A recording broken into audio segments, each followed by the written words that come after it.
Hello বন্ধুরা, DS ফ্যামিলিতে আপনাদের স্বাগত জানাই। কেমন আছো তোমরা সবাই? আশা করি সবাই ভালো আছো। চুটকু বরকু ভালো আছে।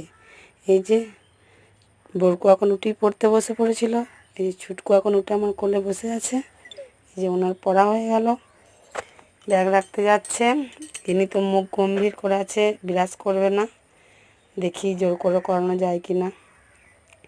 এখন দেখছি করার ইচ্ছা হয়েছে, জল লাগবে, তাই ওকে বরকু জল এনে দিল। বিরাজ করতেই চায় না, এখন মন যাচ্ছে এই যে করবে, করার এখন ইচ্ছা জেগেছে। দাঁত মাজবে এখন। ইনি মুখ গম্ভীর করে বসে আছেন, ব্রাশ করতেই ব্যস্ত ছুটকু। এখন ওরা একটু খেয়ে নেবে। Complain by. আজকে মিনি ব্লগটা এখানেই শেষ করছি।